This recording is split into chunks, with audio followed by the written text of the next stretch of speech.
So to introduce myself, my name is Eric Bennis. I'm one of the financial advisors here at John Graham and Associates. For those of you who have never attended one of our workshops before, we do these actually every month. This month it happens to be on retirement income. But in the past, we've done things with like Social Security collection strategies. I know that's something on a lot of people's minds. We also talk about, saving for kids' college, grandkids' college, that kind of stuff, estate planning, etc. So if you find that this presentation is informative and helpful and you have additional questions on different topics, look out each month and we might be doing a seminar on those topics. So like I said, we're going to talk about retirement income planning today.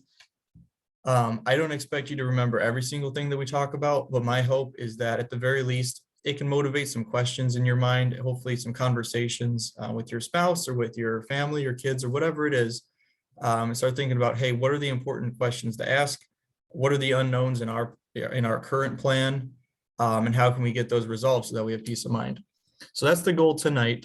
I'm going to go ahead and screen share real quick, pull up the presentation, and then go through that.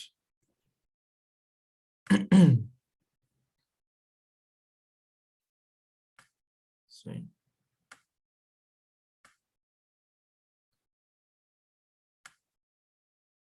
So hopefully you can see what I'm seeing. Looks like I'm not muted and I am sharing the screen. So that's good news. All right, and I'm just gonna move these things around. I don't know if on your end you can see the little covers, but there we go. Okay, so like I said, we're going to talk about retirement income planning. If at any point something doesn't make sense, or if you think of a question, I am going to have a time at the end to answer questions. Obviously, if something's confidential or overly personal with your situation, you don't have to ask it here. You could give us a call and just ask that way. But if you do have a general question, or if you need me to go back to a slide, for example, and repeat something, I'll save time at the end and definitely answer those. So let's think of kind of the roadmap of what we're going to cover. The obvious question for most people is, will I be able to maintain my lifestyle? Hey, I've lived in this certain way. I've worked super hard in order to, get to where I think I'm comfortable. And going forward, am I going to stay comfortable? Things change when you're retired. For a lot of people, for example, the mortgage goes away. You've paid that thing your entire life, and then all of a sudden it's gone. But maybe there's new healthcare expenses, for example, because something happens and you have more prescriptions or whatever it is, maybe in a nursing home. So there's different costs that come into it. And that's why it's really important to us to make sure that you absolutely positively will be able to maintain the lifestyle that you want. Thinking on how your assets will be allocated is a pretty big deal. If you retire with, let's say you saved $300,000 in an IRA or in your 401k at work or something like that, that 300,000, maybe it does get you all the way through retirement. Let's say you live to be 90 years old, good to go, no problem, had enough. That's good. But the same 300,000, if it's managed in a way that really doesn't make sense for what you're trying to do, you might only make it to 75, and then you have to take on a part-time job or something, because how the actual assets are allocated really does make all the difference. You don't want to lose your money, but you don't want your money to stay stagnant and never work for you either. So it's incredibly important. The question of, can I retire now or should I wait? That's pretty complex, and there's a lot of components that go into that. It's not as simple as, hey, does Social Security send me my letter yet? Yes or no. It's so much more than that. And if you're married, for example, and you and your spouse have different types of jobs, if you're different ages, if there's a gap there, that even complicates it further. And there's different trade-offs, and we'll get into that and we'll talk through it. But it's a real consideration of, can I versus should I? And of course, making your money last. We want to make sure that happens. So this is a little chart of a hypothetical situation that for the younger generations, it's a little bit less applicable, I think. The idea that a good chunk of your money comes from a pension is less and less applicable for the younger generations. For the older generations that were fortunate enough to have that, That's really good. But most companies now are doing 401ks instead of pensions. But the idea is that Social Security, even though it's something that everybody's going to get, whether you're rich or poor, as long as you worked, of course, even though it's something everybody's going to get, it's not the foundation of your retirement. It's one puzzle piece. And ideally, we want a lot more puzzle pieces than that, because it's meant to cover real rudimentary expenses, give you a basic income so you're not eating cat food in retirement. But it's not the thing that's going to get you to visit the grandkids who live in a different state. So there's going to be other elements, and you don't always control everything about Social Security when you take it, of course, and that impacts how much you get, what type of job you had, but you don't have the discretion over how your Social Security money is managed before you get it, for example. On the other side, on the blue side, where you're talking about earned income and investments, that's where you have full discretion over, what do I do with this? How do I put it to work for me? And what's the best way? What's the best strategy to use? So we're going to take a look at some risks, talk about why it makes sense to create a retirement plan for yourself. Everybody should have one, whether you plan to retire rich or just a normal old person, or even if you, if you're not going to really live it up all too much, you're just going to stay home and hang out, maybe you and your wife. Even at that stage, you still want a retirement plan, because A, the peace of mind of knowing, hey, I can continue to do this indefinitely and it's not going to run out. And B, it allows you to get something set and then simply maintain it rather than constantly scrambling for the next step. And when generationally planning, like if you're bringing your children into the discussion and saying, what happens once we're gone, having all this stuff at least organized really, really helps with that discussion. Of course, we want to use all the resources that we have to us. And hopefully, like I said, if the next step at the end of this workshop is simply to have a discussion with your spouse and say, we need to start figuring out what to do, that'd be a good next step. If you made an Excel spreadsheet already and said, I think I'm going to have this much, but I don't really know what to do with it. Maybe the next step is meeting with somebody and saying, hey, I have this, but let's talk about asset allocation, for example. I don't know how it should be split up between stocks and bonds and CDs, et cetera. So for everybody, the next step might be a little bit different, but I want you to come away and hopefully take some action in order to move yourself forward.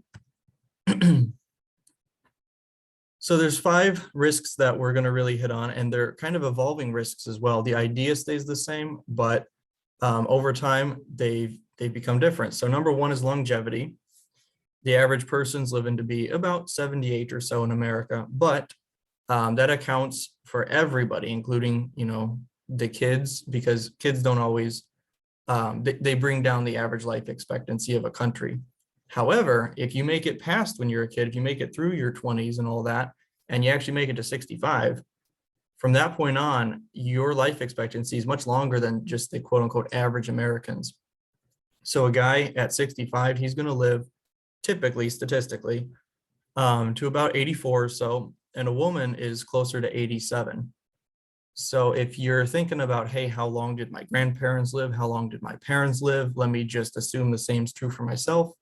The same's probably not true for yourself. Unless you have a condition, you probably need to have money set aside for the years that you never thought you might have, because people, they're living a long time now. My wife's grandmother, she is able to live at home by herself. She doesn't do all the cleaning anymore. Somebody does that. But the point is, she lives without any assistance. She's 96 going on 97. And that's really not that far-fetched of an idea. So we want to consider the fact that your timeline might be a lot longer than you're thinking about. And because of that, we need to manage money in such a way that, make sure that money's longer than just 10 years or just 20 years after the day you retire.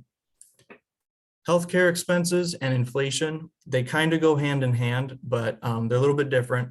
Healthcare expenses, they inflate quicker than the average other thing that inflates. So for example, historically, inflation since the 20s has been about 3%. I know that this year in the news, it was a lot worse, but historically about 3%. Healthcare, on the other hand, inflates quicker. It's somewhere around, I forget, something like 4 to 5%. So the things that we need more when we're older, that's actually going to get expensive quicker than eggs and bread and cars and all that are going to get expensive. But leading into that, inflation, of course, is going to eat away at our purchasing power. And that's frustrating because if you think 3% every year, if you have $100 this year, you effectively, in terms of purchasing power at least, you only have 97 next year. And that just continues to compound year after year after year, which is why the idea of saving all your money in a savings account or simply in CDs or something, oftentimes that doesn't lead to a successful retirement because you're not able to outpace inflation in such a way that you're actually making yourself positive growth. So while those things are often a factor of an effective plan, you often do have to end up investing in something that is able to outpace inflation. Risk number 4 is asset allocation. We don't want to be too assumptive or follow the simple rules that a lot of 401ks give. So for example, let's say you log into your 401k. It might say you're in aggressive, and it might be in the color red. A lot of them actually do that. Or it might say you're in moderate portfolio, let's say, and it'll be yellow. That's not the most nuanced way of looking at it. And a lot of times it actually works to the detriment of the people who are trying to save.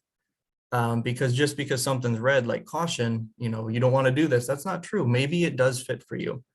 And just because something's green and says, hey, you're all in bonds, you're green, you're good to go. That might not actually match with what you need. Because if you look at, how those bonds are doing, or even how those stocks are doing, they might not be the right thing for you. And oftentimes it's going to end up actually being a combination of those. You're going to have some of each, and different types too, more aggressive, more conservative, more growth oriented, etc. So the asset allocation is really what's going to determine how your money is able to last for you, whether it simply is drawn down quickly or if it continues to earn for you so that every time you take out, it's replenished anyway. And then risk number 5 is excess withdrawal. So we need to plan and we need to have an expectation of what to expect from our retirement accounts. If we retire and we immediately buy an RV, and the person that you worked with never expected that $80,000 bill, that's boom, 80,000 is just gone. And so we need to have conversations that are very, very honest of like, hey, I'm going to need this much to live the way I want to live, and I'm going to be buying a second home, so you can count that out of the plan right away. It's very important not to over withdraw the accounts, because if you do that at 70, it's going to hurt you when you're 80 or hurt you when you're 90. This is just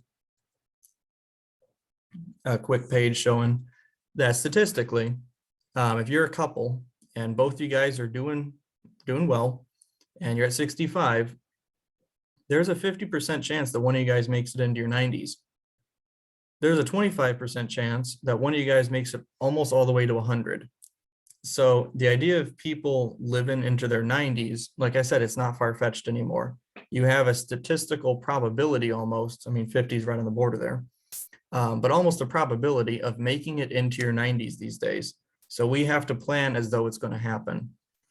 And that being said, that doesn't mean you make it into your 90s living in the same 2-floor house that you currently live in. Maybe you eventually graduate to a ranch home so you don't have to do the stairs.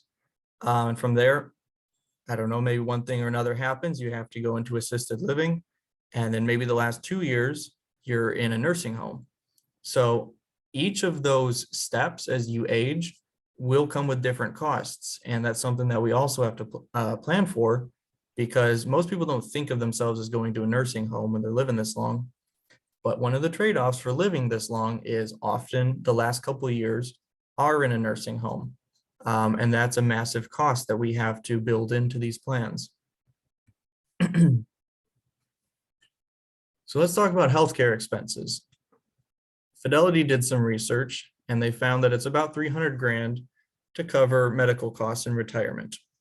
But they specifically excluded, if you see down here, they're not counting over the counter stuff, dental things, or long-term care. Long-term care is what I was talking about with the nursing homes. So this is just if you're pretty healthy, but you know you've got some prescription drugs.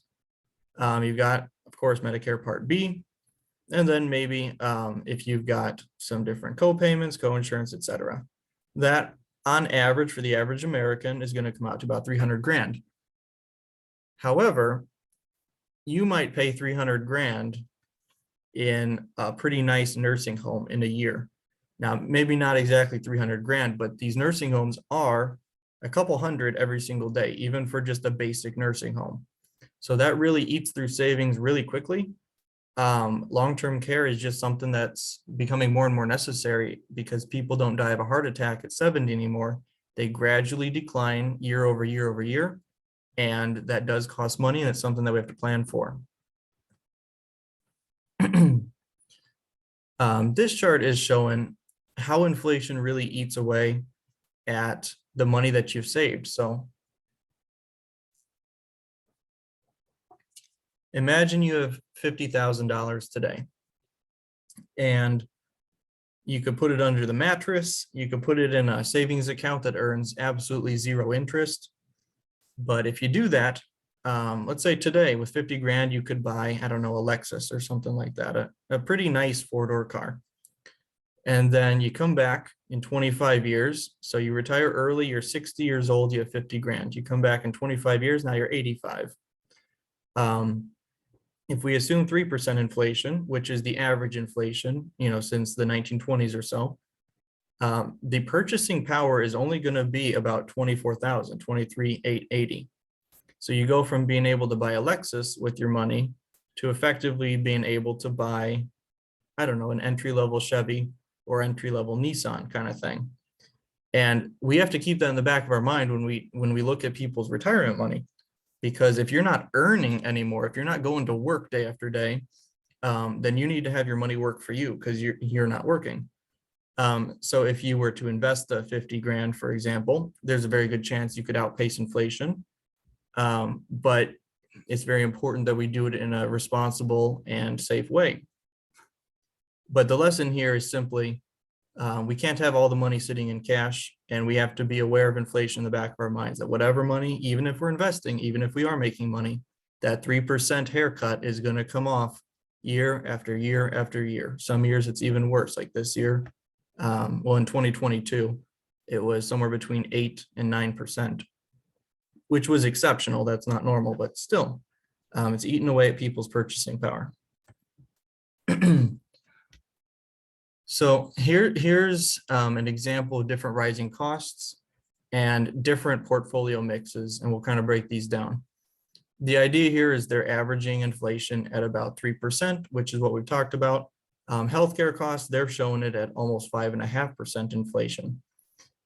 So much like college, because it seems like college gets more and more expensive every year, healthcare is also getting more and more expensive, way quicker than everything else in life.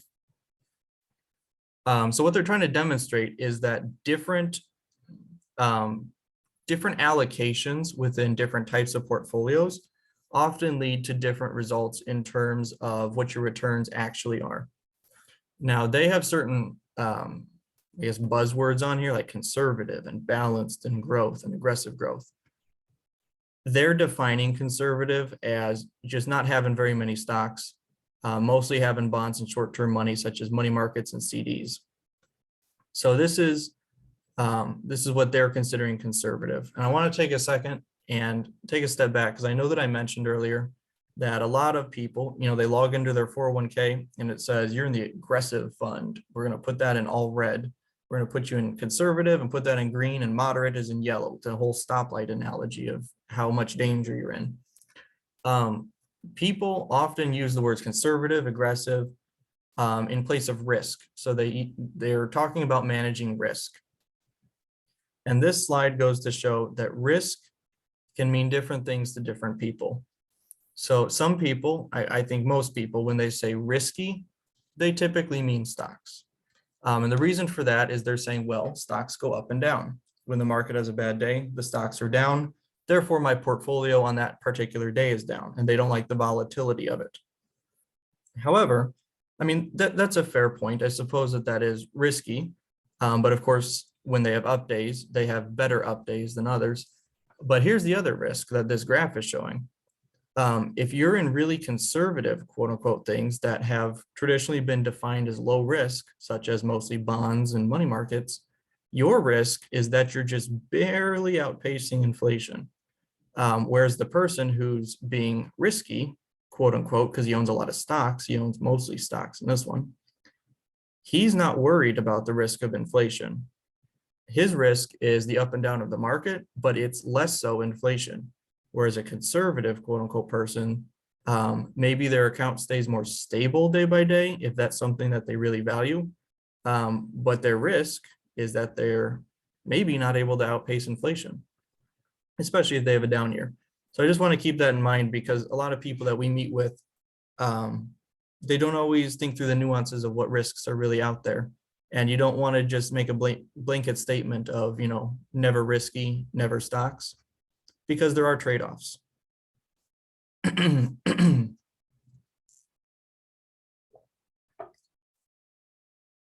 A typical rule of thumb when you do have an investment account is to try to keep the withdrawal rate to about 4%. And that's assuming a couple things. It's assuming one, that you care about the original amount that you put in there still being there on the day you die. So if you put in, well, let's just use this example. If you put in $500,000, 4% is going to get you 20 grand in the first year. And if you take more than 4%, then there's a good chance the account cannot earn quick enough to replace the amount that you took out. If you only took 4%, let's go back one slide. So see how the guy in the quote unquote aggressive growth fund, he's making, let's call it 9.5 for easy math. So inflation takes out 3 and he's left with about 6.5 worth of growth. And then you take out another 4% because that's what you're drawing for your own income, et cetera. And what do we say, 6.5? So then you take out 4 and you're left with a positive 2.5, if that makes sense. So we got -3 for inflation, -4 for yourself, and you're left with about 2.5 worth of gain in the account that you simply don't take. You let it roll over to the next year. That's the idea here, is that when you're only taking 4%, the account's able to actually make positive gains. And you'll see that over time, he's actually making money. And the cool thing is when you're taking 4%, it's a percentage of the whole portfolio. So yes, in 1972, 4% equated to $20,000. But by the time it gets to 2012, let's just call it $1 million. 4% of $1 million is actually 40,000. So his withdrawal has doubled over that time. And of course, in these years when the market did quite well, and it was even more than 4% is going to be an even larger number. But the point is that 4% is generally sustainable. Now, if you're saying, hey, my living expenses are this much and 4% is less than that, I really need to take more. Of course, you can do that. But at that point, you do start to, assuming the market performs the way it always has with some up years and some down years, there's a good chance that you're starting a race. And the race is, do I run out of money first or do I die first? In all these other examples, and this is based upon historic market data that really did happen, taking 5%, you would run out after, what is that, about 34 years? No, 24 years. You'd run out after about 24 years of retirement because you're simply taking an unsustainable amount. The more you increase the amount that you're taking from the portfolio, the more you really are betting on either not living very long or the market doing incredibly well year after year after year. Because the moment it doesn't, let's say you're taking 7%, you need the market, remember inflation's 3%, you need the market to do 10% that year in order to actually grow your account. Otherwise, you're reducing the account. So I think that makes sense, but the number to remember is 4% if you can.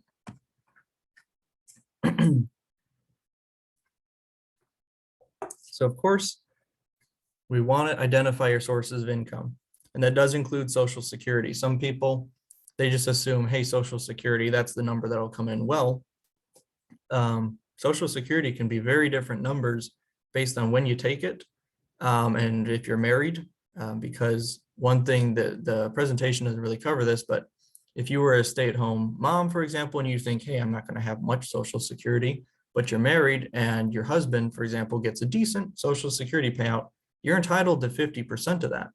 So that's a good number to bring to your advisor and say, hey, this is what we can realistically anticipate getting, and we want to include this as part of our monthly income and part of our financial plan. So you want to take an inventory of what you expect. Nobody really knows what their expenses are going to be because things happen. And like I said, with medical things that happen to people, if you get sick, who knows what that might look like, but at least have an outline of what you anticipate. That greatly helps you set your expectations and greatly helps people like us who do financial planning to get you, the results that are going to be best for you. We of course want to cover all your essential expenses and then hopefully get you enough money to have fun as well. Last point is to review your plan, because if we made a financial plan for somebody in the year 2010, back when they were 65, and now it's 2023 and it's been 13 years, I can almost guarantee that something has changed with them. We've talked to people that they said, going back to that 4% spend policy, they say, I don't want there to be money when I'm gone. I want to spend my last dollar on the last day that I'm here on earth, kind of thing, live it up. And then they have their first grandkid, then they have more grandkids, and they think, well, actually, let me leave something to pass on to my grandkids, right? That's a really big change. And it's important that you communicate that to the person who manages your money, so that we can account for that and not disappoint in the end. But also, the market changes as well, because if you have money in the market and the conditions change, you want to make the necessary adjustments so that you're getting the best return in relation to the risk that you want to take that's possible for you.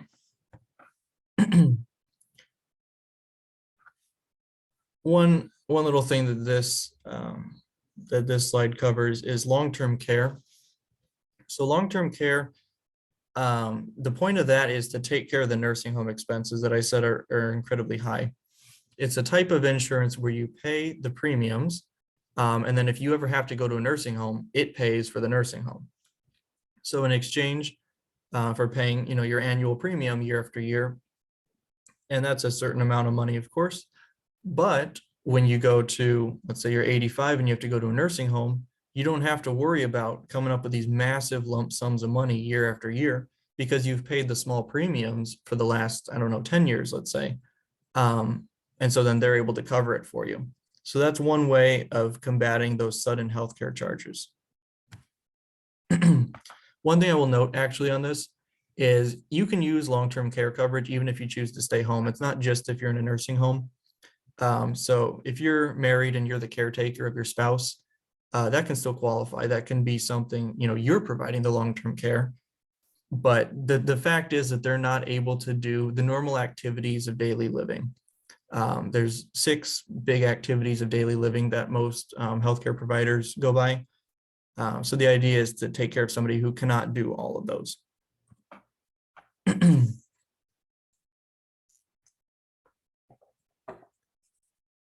So obviously there's going to be different sources of income.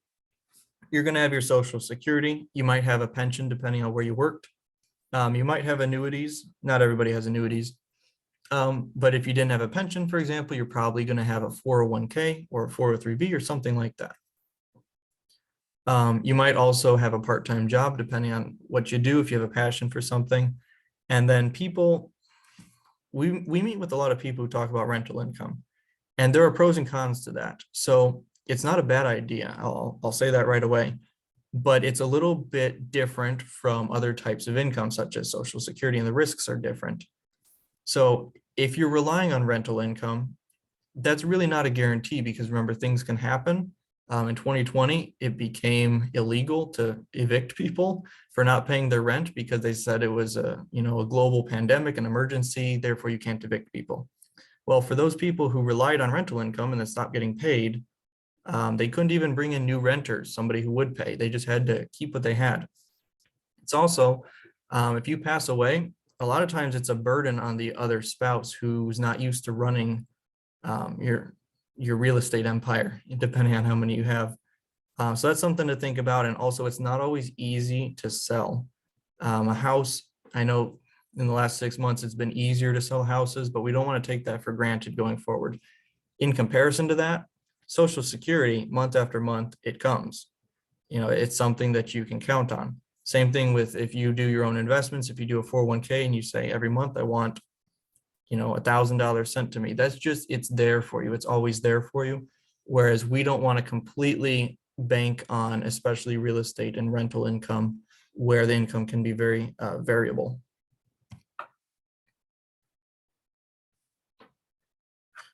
So again, Social Security, it's meant to make sure that you're staying alive in retirement.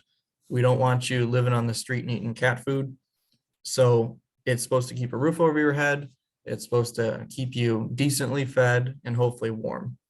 Beyond that, if you want to have fun, we're going to have to save. We're going to have to invest in some way, invest in ourselves so that we can enjoy our later years. So what this is essentially saying is don't bank on these things. Hopefully they're able to cover your essentials. But if you want to have a ton of fun, it would be really good to begin saving. And if you haven't begun saving, definitely start.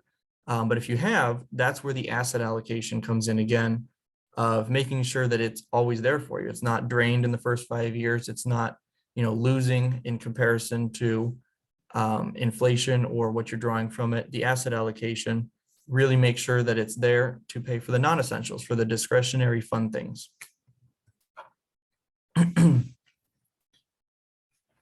I will put a caveat on the left side here. Income annuities are sometimes thing. I wouldn't get too hung up on that because for a lot of people, it's actually not the right fit, but it is something that's out there that it's all right to look into and see if it's the right fit. But we do, we greatly encourage systematic withdrawal plans where we can, ahead of time say, hey, we anticipate this much coming out year after year after year with, let's say, a 3% COLA, cost of living adjustment, in order to combat that inflation and rising prices. We would say, this is what we're going to do going forwards. And that way we're able to set expectations and you're able to get exactly what you expect year after year after year, and have that peace of mind. And of course, just coming back to long-term care, because we don't want something that happens to you, even if it's just you going to a nursing home for 2 years, we don't want that to turn life upside down for your spouse, for your children, anything like that. Because if your costs start to outweigh your income, even in retirement, that really messes up the plan. And life insurance is mentioned as well. If you need to create a sudden large cash balance to pass on to a spouse, or to pass on to kids, then that's a great thing that you're able to do. The other thing is, for people who do have pensions and they want to take 100% benefit now, meaning that they're going to get more of the pension benefit while they're alive, but then the pension does not carry over to their spouse, because a lot of pensions, you can have some carry over to your spouse, but you have to take less upfront. If you're going to take it all right away and not leave something for your spouse, that's an instance where you could probably buy some life insurance in order to replace the pension income if you were to pass away first.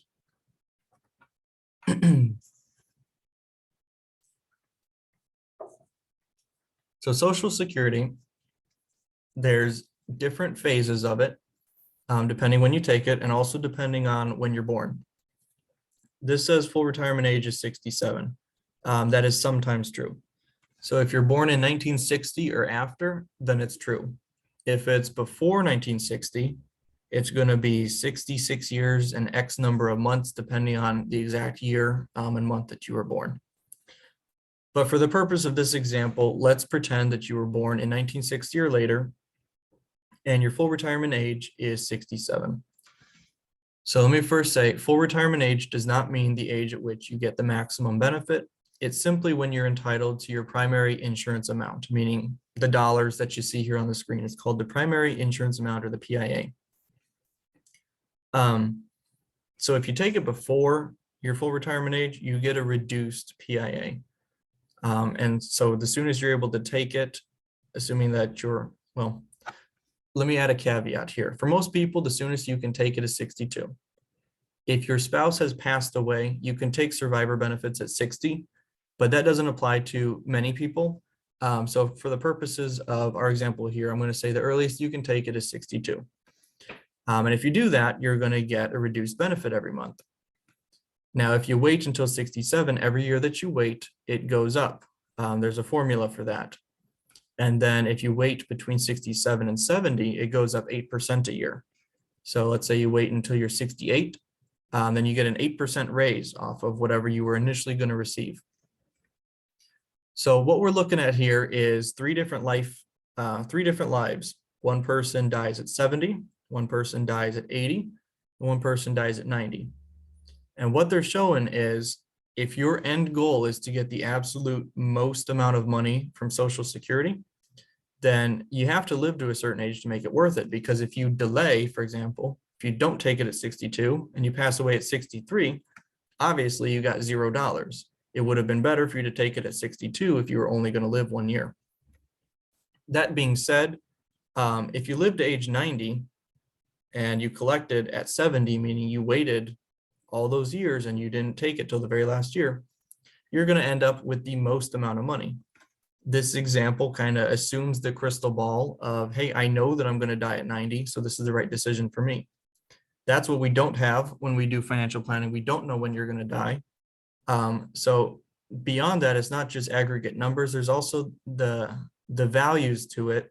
And this actually interacts with your other investment accounts, such as an IRA or a 401k. So think of it this way. If you retire at 62, on the values side, you get more time with family. You don't have to wake up at 6 a.m. to go to work every day. And there's that relaxation, enjoyment, etc. However, not only do you start to draw your 401k, sorry, not your 401k, your Social Security at a reduced benefit. If you're retiring and you need additional income on top of Social Security, that's when you probably will start to draw your 401k early as well. And here's why that matters. On the flip side, if you were to wait till, let's say, 70, not only is your Social Security getting larger, your 401k has time to grow and basically double between the ages of 62 and 70, because you're still working. You're not drawing your additional investments. So you're not only getting larger Social Security, but because you have that extra 8 years of compounding in the market, if you had a 401k at about 500,000 at 62, as long as you're invested in primarily stocks, there's an incredibly high likelihood that you have almost doubled your money by 70. You'd have close to $1 million. So it's not just when do I take Social Security, it also interacts with your other accounts. On the flip side, of course, this is just showing that if you realistically don't anticipate living too long for one reason or another, then taking it sooner may get you the largest aggregate number. If you only live to 80, it makes the most sense to take it at 67. If you don't really live past 70, of course you should take it early and enjoy what you can. In a perfect world, investments would be used for fun things and Social Security would take care of, keeping the roof over your head. But for most people, I mean, realistically, we're going to use our 401ks, etc., in order to pay some of those bills too. But the idea is the more that you can rely on the fixed income, the income that's guaranteed month to month, the less that you ever have to worry about, if the market's down, you don't really care because you don't draw from those things except for, for fun stuff. But the more that you are relying on your 401ks, IRAs, etc., the more that the asset allocation is going to matter. You have to have your money protected in down markets, and you have to be growing it to make sure you have plenty year after year when the markets are up. That's really important. Here's three different strategies here. So Not a lot of people do this one. It's just living off the interest from fixed income investments. So this means fixed income would mean bonds and CDs. If you're able to amass that much cash that you can buy that much in CDs, then you're doing really well. But I would challenge you that maybe you could allocate your assets in a more wise way to especially combat inflation. But some people who have a lot of cash are able to do that. Kind of bridging the gap here is what's the most popular. This is what most people end up doing. So you segregate some assets for the short term, and then you segregate some for the long term. So the idea is, let's say you have $1 million, make it easy, and you need $50,000 a year. You might take $200,000 because that protects the next 4 years. Even if we're in a recession, doesn't matter. You have 4 years set aside. So you got 200,000 in a lot more safe things, whether it's a bond, a CD, even just in your savings account type of deal. And then you have the other 800,000, that's the long-term money growing for you. And you're able to invest that in a way that if it goes up and down day by day, it doesn't really matter for you, because in the end it's growing and it's making sure you have plenty of money 10 years from now, 20 years from now. This is what we see a lot of people doing. And then the last one is just systematic withdrawals, taking what they call pro rata withdrawals, meaning doesn't exactly mean random, but it's basically an equal draw from each source within your account. That doesn't normally make sense for people because you're drawing from a position that's invested, and if it's having a good day or a bad day, we don't always draw from that. The bridge method makes the most sense for most people because you have that short-term money to draw from. It's already there for you. So a couple key things to take a look at is you want to know your time horizon, meaning when are we going to need this stuff? If you're meeting with us when you're 55 and you tell me, hey, I want to retire at 60, your time horizon is only 5 years. We've got to work with that and make it work for you. But if you say, I hope to never retire, realistically, I'm not going to quit before 70. That gives us a lot of years to grow money, to save money. And the thing is that people a lot of times don't really know what their time horizon is. I recently talked to somebody who said, I don't know. I want to work until my body stops working, which is, I mean, good for them, but we want to know what we're dealing with. Because like I said in the last example, if we're trying to protect some and invest some, we want to know, how many years do we need to protect? We also want to know risk tolerance. And again, think about what risk really means to you. Does it mean that you're not comfortable seeing the account value fluctuate day by day? Or does it mean that you're not comfortable slowly going broke because the inflation is eating away at the money you've saved? Different types of risk out there. And you want to do what's right for you and your family, but it's a conversation to have with your advisor. You want to think about the investment experience of the people you work with, of course. And for a lot of people, what that really means is kind of reflecting on yourself and saying, hey, I'm not going to do this by myself because this is more of a hobby rather than what I do for my profession. So a lot of times going for investment experience means delegating that work to somebody who is a financial advisor and knows what they're doing and has your best interests in mind as well. And of course, your financial situation.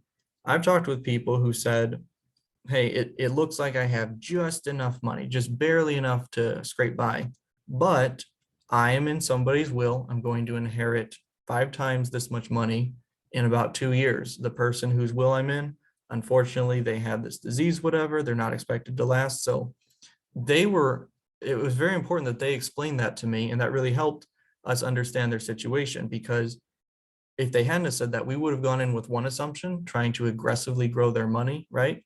Because they didn't have a whole lot. But then when they explain, actually, there's going to be the second lump sum that comes in a little bit down the road, that completely changes the way that we thought about their situation. I guess the lesson to learn from this is just be very transparent with your advisor. Say, hey, here's what I'm anticipating. Here's what I'm worried about. And let them know at least what you know, so that you guys can work together and be on the same page.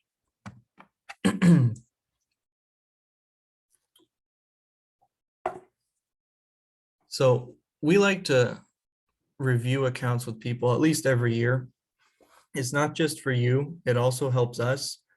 It helps us do our job and, you know, check in with you and see what's different. Because like I said, we've had people who they had grandkids born and then what's important to them changed. They didn't want to spend down their money. They wanted to give it to their grandkids. So in order for us to best help you, it's very important to check in on the portfolio. And not only that, not just for your life goals, but the actual market conditions that we're looking at change. If you looked at CDs a year ago, they weren't all that great. You probably weren't going to outpace inflation. If you look at CDs today, it's a completely different story. Not that they're the best investment necessarily, depending on your situation, but we've seen CDs over 4.6%. And so that's why it's important to check in and say, hey, you know, we have this money set aside short term. Maybe that's the right call this year. It wasn't the right call last year, but now it is. And you also want to rebalance your portfolio. This is something that's really overlooked. Rebalancing is simply if you have, let's make it easy, you have two different funds, right? You have A fund and B fund. B fund has outperformed A fund. And now it makes up, instead of being 50-50, makes up 75% and A fund's only 25%. What you don't want to do is just continue to make that gamble that B fund is the best performer because it makes up 75% of your portfolio. If it goes down, that's a lot more of a loss to you than if you had rebalanced it back to only making up 50%. You don't want to basically put all your eggs in one basket. And when you talk with your advisor, you need to look at your accounts and say, hey, is there any one that's either lagging or outpacing the rest and becoming too much of a weight in this portfolio that we have to rebalance it? Lastly, update the beneficiaries. Don't let the court be in charge of who gets what. You want to be in charge of who gets your stuff. I will say that here at John Graham and Associates, we work as a team. And so when you work with one of us, you actually have access to the entire team. And the whole team is not listed on this page, but we are the ones that primarily, Nick, Scott, and we primarily put on these educational workshops, helping people to stay educated, to keep these thoughts, you know, top of mind so that families can talk about what's important for their futures. If you ever have questions, especially ones that are more confidential than just a general question like you might have here, definitely reach out. We're happy to answer questions and meet with people and make sure that you got what you need. And like I said, we do, whether it's Nick, myself, or Scott, we put on presentations like this every month.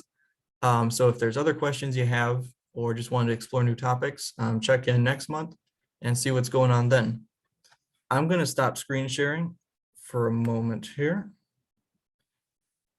All right, like I said, if there's anything that I went too fast on, or if there's a slide you want me to pull back up or something that I didn't explain well, it's the Q&A box there kind of in the bottom, at least for me, it's in the bottom left. And you can type a question there and I'll do my best to answer it. If I don't know, then I'll get you an answer. But if you have any questions, I'll give it a minute so that I'm not making anybody rush.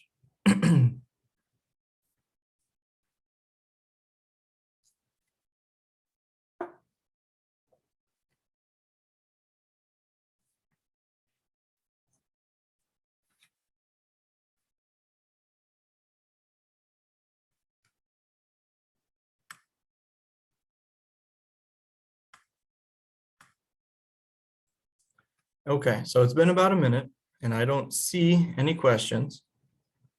In that case, then I'll let you out early. It looks like we're about 9 minutes early. So hopefully that gives you an extra 9 minutes with your families tonight. But thank you for taking the time to join us. Like I said, we'll do these every month. If you're interested, always feel free to reach out. It's always free to talk with us.